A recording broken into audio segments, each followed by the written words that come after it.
They say you can tell everything about a person's character by how they treat someone who can do nothing for them. I have found this to be absolutely devastatingly true, and the people who mistake that silence for weakness, who mistake that patience for ignorance, who look across a room at a quiet old man in simple clothes and see nothing worth respecting, those are always the most interesting people to watch. My name is William Hayes, and I have been that quiet old man my entire life, intentionally. I am 69 years old. I drive a 2003 Buick LeSabre that my daughter Serena has been begging me to retire for the better part of 3 years. It is silver. Or it was silver once. Now it is more of a silver-adjacent situation. The kind of color that happens when a car has lived a full life in the sun and the rain and doesn't particularly care what you think about it anymore. I wear clean clothes, nothing flashy, nothing that announces itself when I walk into a room. I live in the same house I bought 31 years ago on Elmwood Drive, a quiet street where the oak trees are older than most of the marriages in the neighborhood, and where people still wave at each other from their porches on Sunday mornings. My neighbor Bill Patterson, retired postal worker, good man, terrible golfer, once leaned over the fence on a Saturday afternoon and told me I was the most unfancy rich guy he'd ever met. I told him I wasn't rich.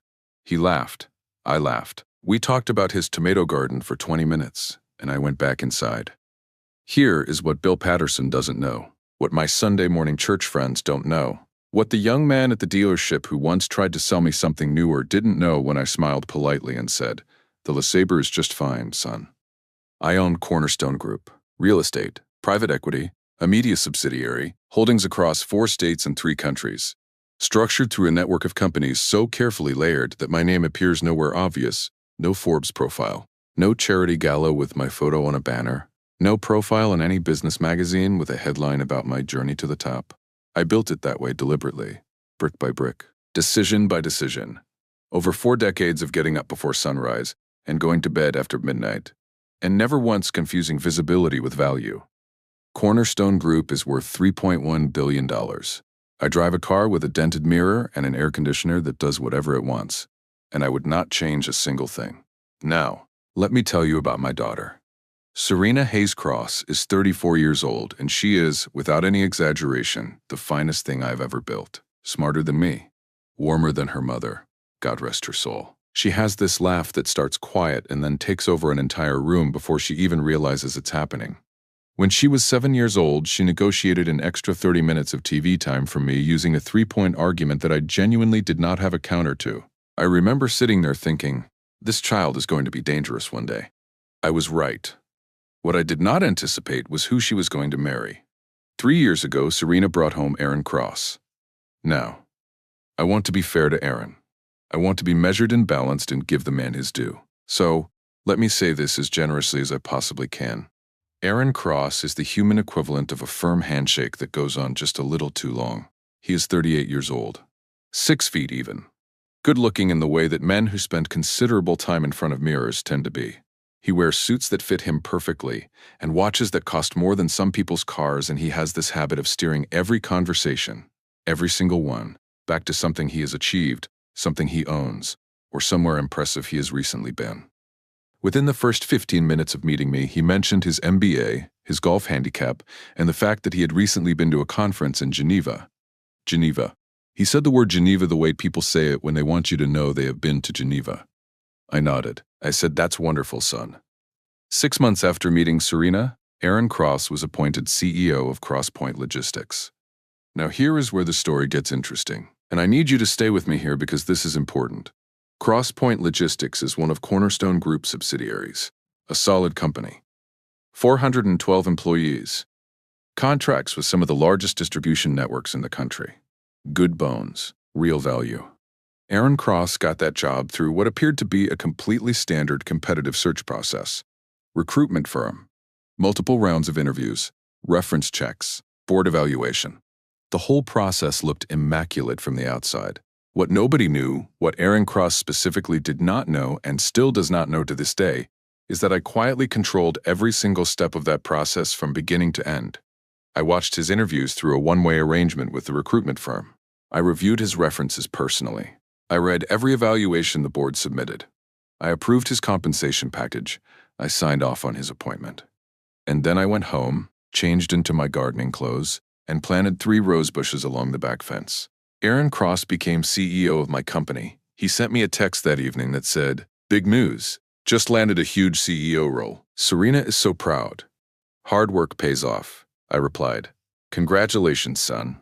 Well deserved." Then I put my phone down and watched the evening news. I want to be honest with you about something. In the beginning, I genuinely wanted to give Aaron Cross a chance. I did. I am not a man who makes up his mind about people quickly. I have hired and mentored enough human beings in my lifetime to know that first impressions are just that. First impressions, people grow. People surprise you. I have been surprised before. Aaron Cross did not surprise me. What he did instead was show me, slowly and consistently, exactly who he was. It started small, the way it always starts small. Then came the evening at his company dinner, his company, he believed, where he introduced me to his colleagues, and one of them, a young VP type with too much hair product, asked me what I did. Before I could open my mouth, Aaron said, and I quote, "He's retired. Serena's dad. Enjoy your evening, Mr. Hayes." And just like that, I was moved along, like a guest at a party who had wandered into the wrong room. I smiled. I moved along. I filed it away. But the specific moment, that changed everything happened on a Tuesday afternoon about 4 months ago. I had stopped by CrossPoint's offices to handle something quietly through one of my holding company representatives. I was in the building. Unremarkable as always. An old man in clean, modest clothes who nobody looked at twice. And as I passed the corridor near the executive floor, I heard Aaron's voice coming from around the corner. He was talking to someone, another executive by the sound of it. I stopped. "Serena's dad?" Aaron was saying, and I could hear the smile in his voice. "Oh, he's harmless. Poor old guy. Peaked early, I think. You know the type. Was probably somebody back in the day. Now he just potters around his garden and drives that old Buick." He lowered his voice, but not enough. "Serena feels responsible for him, which is, a lot sometimes. But what can you do? Family is family." Then I straightened my jacket, and I walked quietly back the way I came. Peaked early. Drives that old Buick. I let those words sit with me for 4 months. I am a patient man. I come from a long line of patient men. My father used to say, "William, the river doesn't fight the rock. It just keeps moving." And eventually, the rock is gone. I kept moving. If you've been listening for a while, do us one quick favor. Subscribe. It costs you nothing and means everything to us. Thank you, genuinely. The dinner invitation came on a Thursday evening. Serena called me excited, warm the way she always is. Aaron's parents, Gerald and Margaret Cross, were hosting a family dinner at their estate out in Westfield. Gerald was a retired investment banker. Margaret was the kind of woman whose entire personality was constructed around the square footage of her home. They wanted to get together, all of us. One big happy family. "Dad, you'll love them," Serena said. "They're very warm people." "I'm sure they are, sweetheart," I said. I already knew things about Gerald and Margaret Cross that would have made that sentence very difficult for Serena to finish. But I said nothing. I told her I would be there. I told her I was looking forward to it. Then Aaron called. He called me directly, which was already unusual enough to be interesting. He was friendly, casual. The way people are friendly and casual when they are about to say something they know is slightly offensive, but have decided to say anyway. "Hey, so, just heads up about Saturday," he said. "Gerald and Margaret, they're pretty, traditional, old school, so it might be worth maybe, I don't know, dressing up a little? Nothing crazy, just, something a bit sharper than usual." There was a pause. "Aaron," I said pleasantly, "I appreciate you thinking of me." Of course," he said, relieved. "Just want everyone to be comfortable. You know how it is." "I do," I said. "I'll see you Saturday." I hung up the phone. I looked at my reflection in the hallway mirror for a long moment. Then I went to my closet, moved past the suits in the back, the charcoal ones, the navy ones, the ones I wore when Cornerstone closed its largest acquisition 11 years ago. Moved past all of it. And I pulled out my simplest clothes. Clean, pressed, modest. I laid them out for Saturday. Then, I walked out to the driveway, patted the roof of the old Buick LeSabre twice, the way you pat the shoulder of someone you trust, before something important. "We're going to a dinner, old girl," I thought. "Dress code is humble. We've got that covered."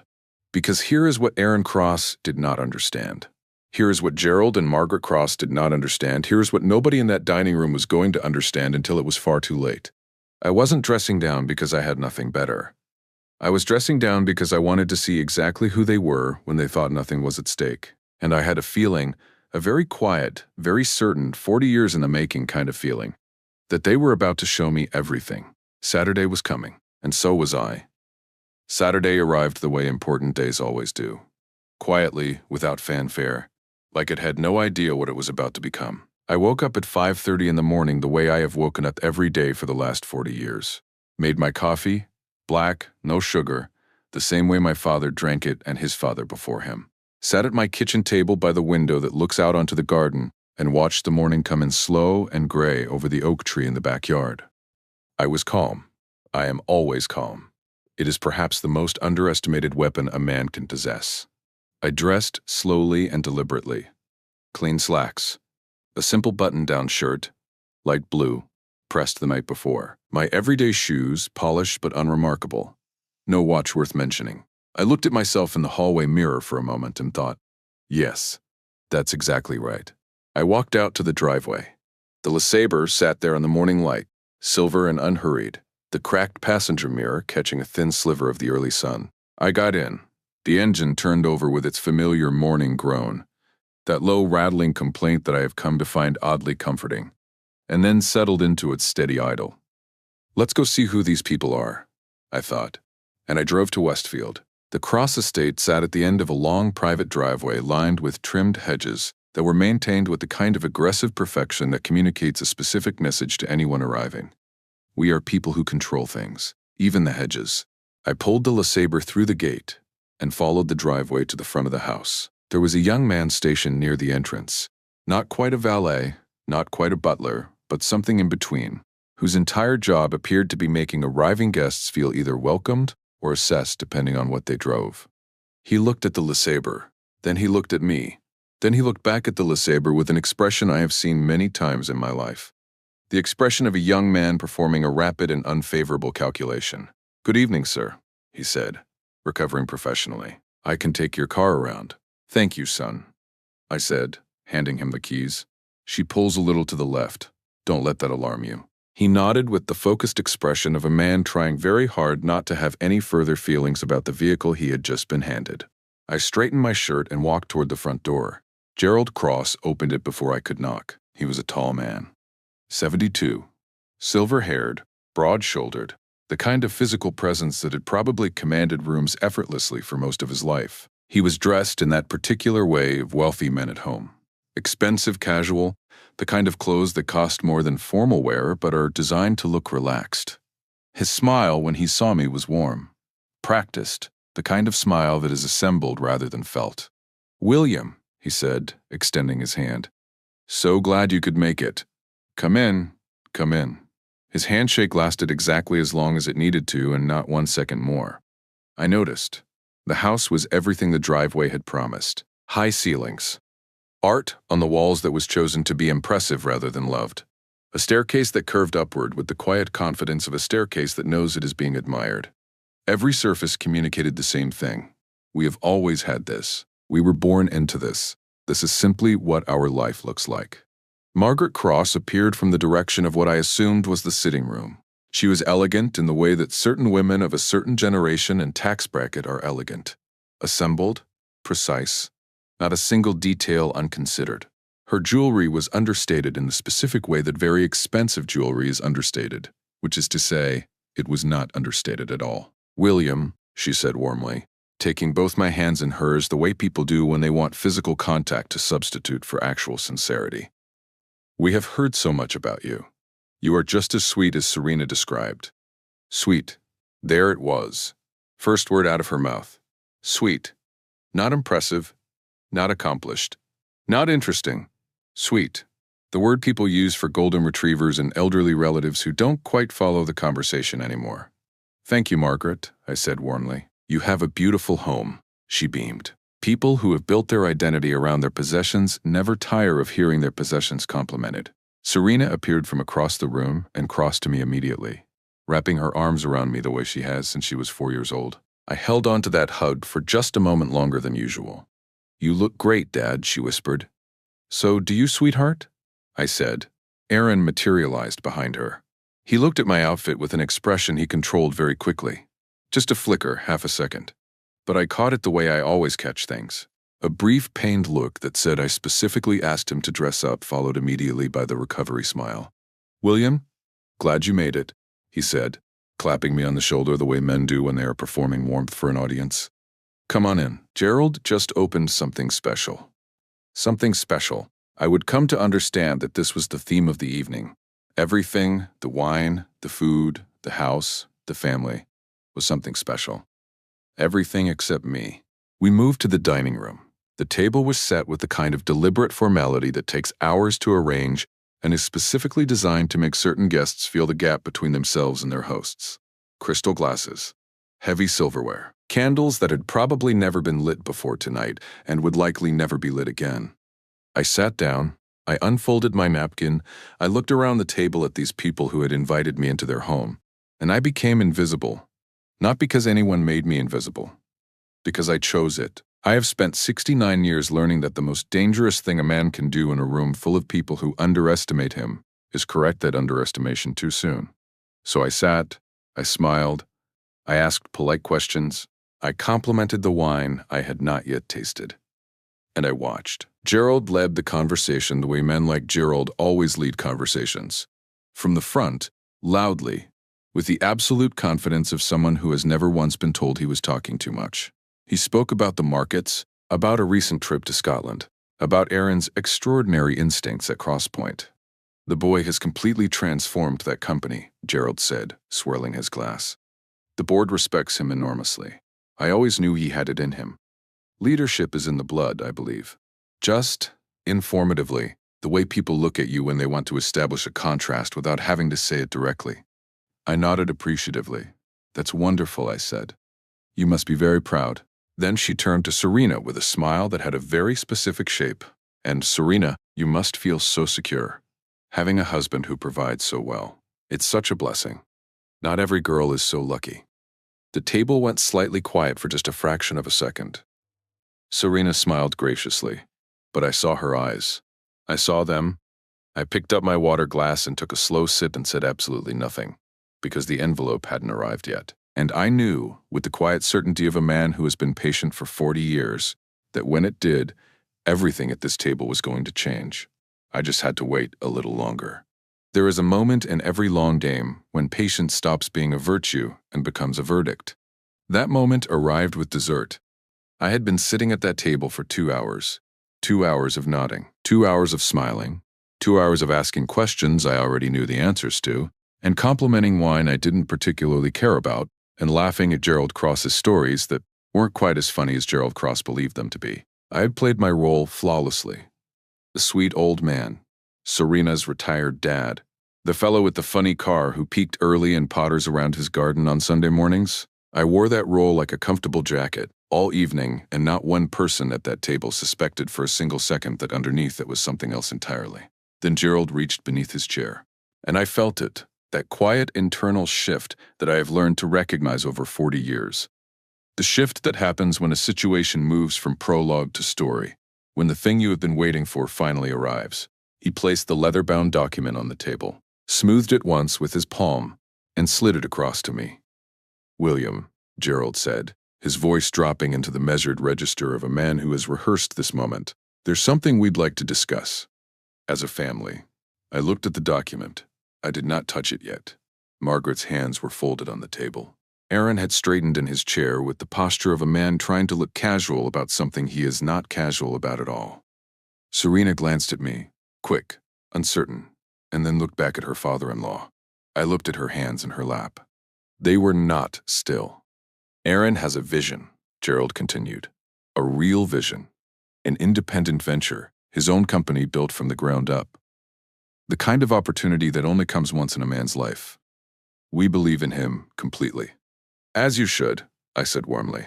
"What we need is startup capital," Gerald said. "And what we're proposing," he nodded toward the document, "is a relatively straightforward arrangement.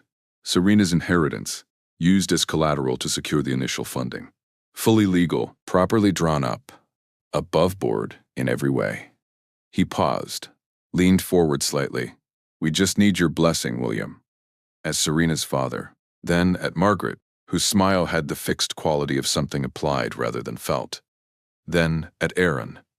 Calm, certain, already mentally spending money he had decided was his. And I thought, you have absolutely no idea who you just handed that envelope to.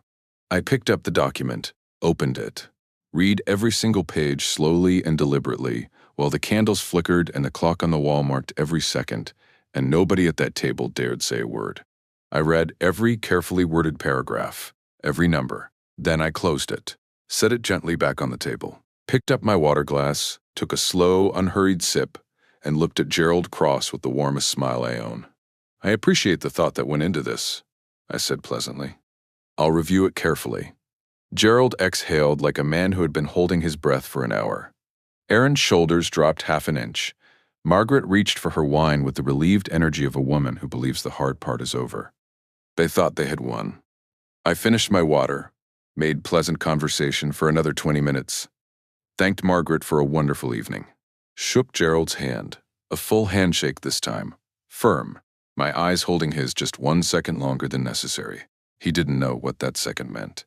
I walked out to the driveway. The young valet brought the LeSabre around with the expression of a man who had spent the evening quietly judging my car and had now made his peace with it. I tipped him well, more than he expected, and watched his expression change. I got in. The engine groaned, the air conditioning thought about it and declined.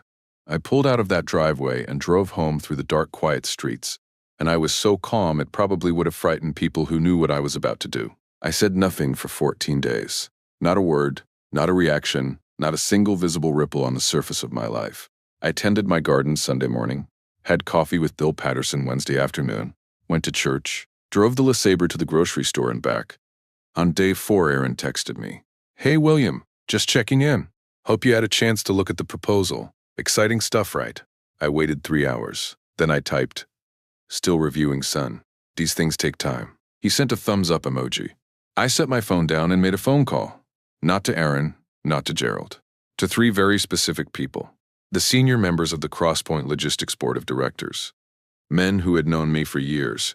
Men who understood that when I called directly, it was not a social occasion. "Run the audit," I said quietly. "Standard cycle, full scope. Begin immediately." Then I hung up and went back to my garden. Because here's what I knew that Aaron Cross did not know. What Gerald and Margaret Cross, sitting in their estate in Westfield, celebrating over expensive wine, did not know. I had written Aaron's employment contract personally. Every clause, every line. Including one buried deep in the document, a non-compete and fiduciary duty clause that Aaron had signed 3 years ago without reading carefully enough. A clause I had written 15 years before Aaron Cross ever entered my life. A clause designed precisely for men who believe they are smarter than the room they are standing in. I had been patient for 15 years. I could wait 14 more days. What the audit found took 11 days to fully document, and when the final report landed on my desk, I sat with it for a long time. Not because I was surprised. I was not surprised. I sat with it because I wanted to be sure, completely, absolutely sure, before I did what came next. Aaron Cross had been building his independent venture for 8 months. On company time, on company devices. Using Crosspoint's internal contacts and client relationships to construct a business that would directly compete with Cornerstone's holdings. Carefully, quietly, believing with complete confidence that nobody above him was watching. He had forgotten something that I consider fundamental. You cannot build something in secret inside a house that belongs to the man you are hiding it from. Every meeting, every document, every contact made on company time, all of it a direct violation of the clause he had signed, all of it documented, all of it sitting in a folder on my desk on a Thursday morning when I put on the charcoal suit from the back of my closet, pressed the night before, and drove the LeSabre to Crosspoint Logistics. I parked in the reserved space out front. The one with the small placard that read, Cornerstone Group, reserved.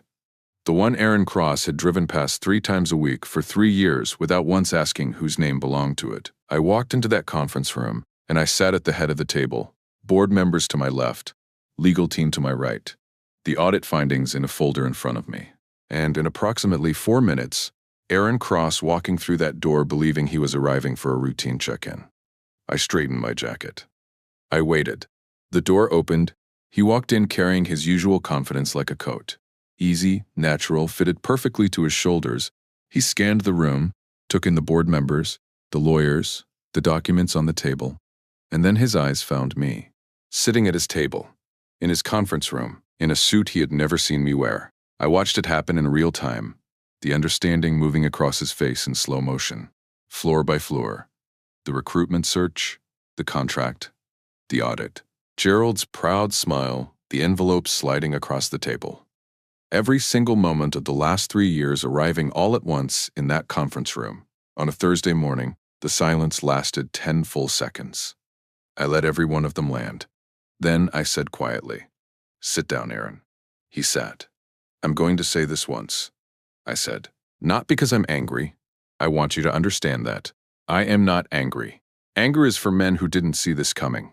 I saw this coming from the moment you slid that car printout across my kitchen counter 3 years ago." I opened the folder.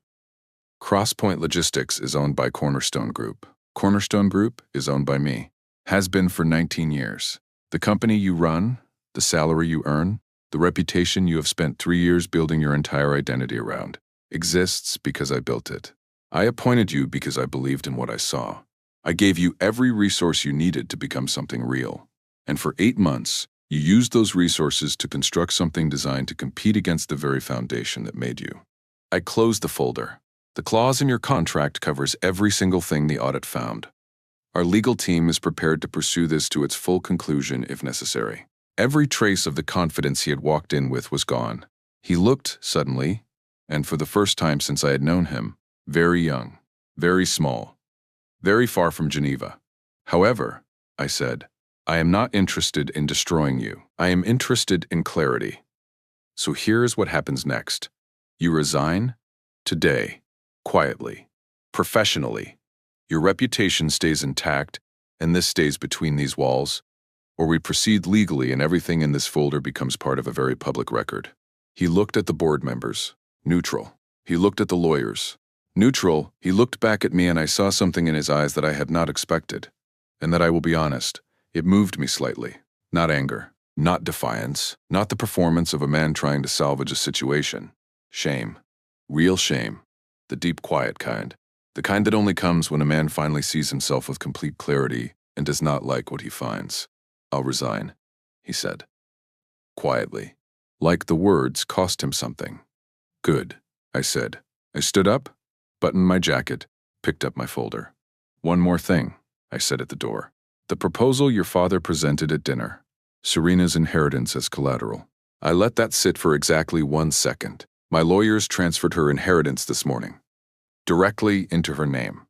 Irrevocably. In a personal account that requires her signature alone, Gerald's proposal is now a document about money that no longer exists where he believed it did. Tell your parents I said thank you for dinner. The lamb was excellent." I drove home in the Le Sabert. The engine cleared its throat at the first start. The air conditioning came on briefly and then reconsidered.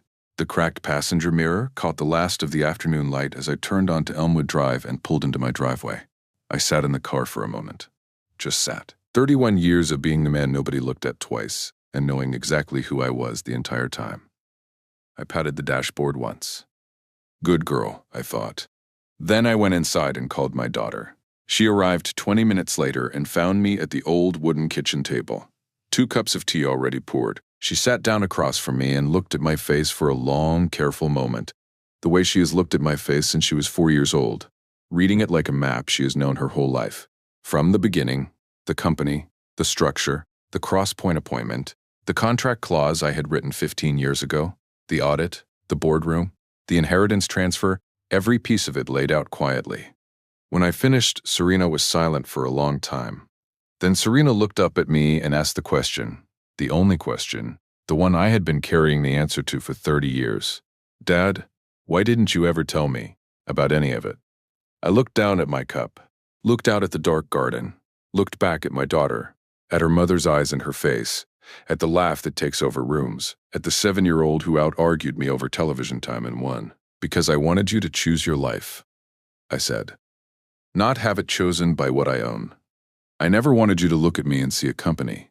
I wanted you to see your father." She cried. I held her hand across the table and I let her. And I thought about Gerald Cross sitting very still in that estate in Westfield.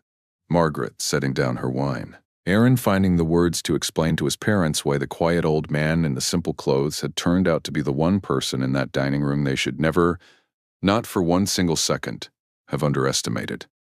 I thought about all of that, and then I let it go, because the only thing in the world that mattered to me was sitting right across this table, hands wrapped around a warm cup, eyes red, smiling through it. My daughter, the finest thing I ever built. Some men don't look powerful. They just are. And the ones who underestimate them, they always find out. If you enjoyed this story, join our community by hitting that like button and subscribing for more real, raw, and family-centered stories. I'll see you in the next one.